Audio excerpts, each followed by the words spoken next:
Seringkali juga orang mempunyai konsep kalau iblis menyerang kita, kita harus usir.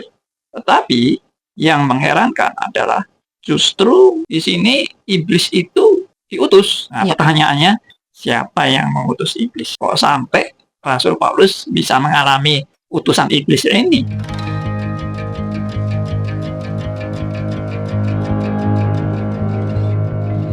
Salam jumpa pendengar semuanya, masih bertemu dengan saya dan juga Pendeta Andi Halim dalam program Back to the Bible dari Radio Beda, bertumbuh dalam anugerah.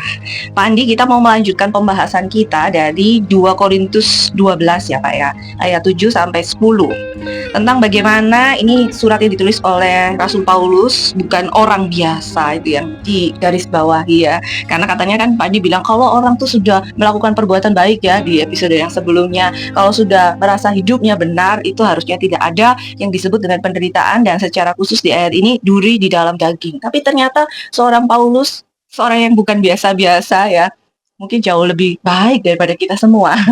Ini mendapatkan sebuah duri di dalam daging, dan dia bilang, dikatakan di ayat yang ke-7 ini, oleh seorang utusan iblis untuk menggocoh aku. Kita kaitkan dengan bagaimana seorang Kristen itu masih bisa menderita ya Pak ya. Dan di manakah Allah ketika kita mungkin menderita? Silakan boleh dilanjutkan Pak.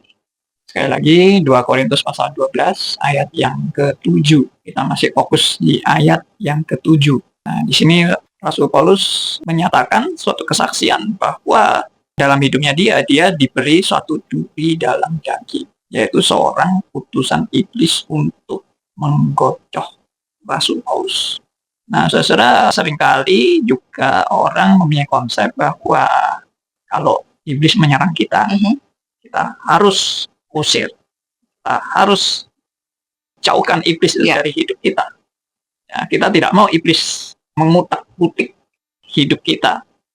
Nah, tetapi yang mengherankan adalah justru di sini iblis itu diutus. Nah, pertanyaannya, siapa yang mengutus iblis? Kok sampai Rasul Paulus bisa mengalami utusan iblis ini? Nah, kalau kita lihat sedikit compare, bandingkan dengan Ayub, ya, kita tidak usah membaca cerita mengenai Ayub, tapi kita sudah tahu ceritanya bahwa Ayub itu bisa sampai mengalami musibah juga ya. Ayub mengalami musibah sampai hartanya habis lenyap, anak-anaknya mati semua. Itu juga karena peran iblis. Nah, ternyata di balik semua peran iblis itu, ternyata Allah justru yang mengizinkan iblis untuk menggoda Ayub. Jadi dalam percakapan itu ya, singkat ceritanya, kira-kira garis besarnya Ayub ini adalah Tuhan pada waktu bercakap-cakap dengan iblis, dan Tuhan bertanya kepada iblis, dari mana engkau? Lalu iblis bilang, jalan-jalan, keliling-keliling. Lalu Tuhan bilang, kamu nggak lihat hambaku Ayub, orang yang demikian setia, takut akan Tuhan, ya sungguh-sungguh menjalankan ibadahnya. Kamu kok tidak tertarik untuk menggoda Ayub? Nah, berarti kan Tuhan yang menawarkan kepada iblis untuk menggoda Ayub. Padahal tadinya iblis sudah nggak mau menggoda Ayub. Iblis berkata, ya dia kan dilindungi Tuhan semuanya. Hartanya, miliknya, semua dipagari oleh Tuhan.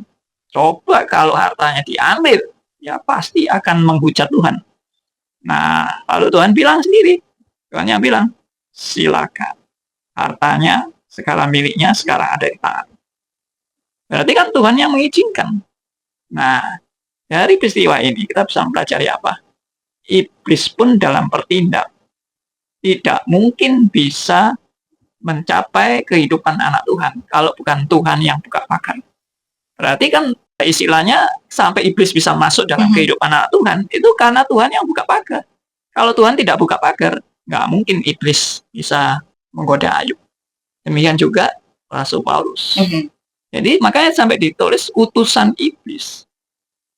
Jadi pasti iblis ini tetap bukan bertindak di luar kendali Tuhan, tapi iblis bertindak pun ada di dalam sepenuhnya kendali Tuhan.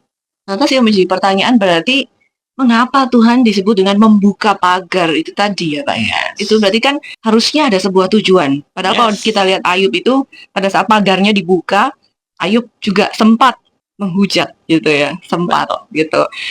Kenapa terkadang Allah mengizinkan untuk pagar itu dibuka dan sesuai ayat ini mungkin iblis jadi masuk untuk menggocok? Ya, seperti yang tadi Andrea katakan, pasti ada tujuannya.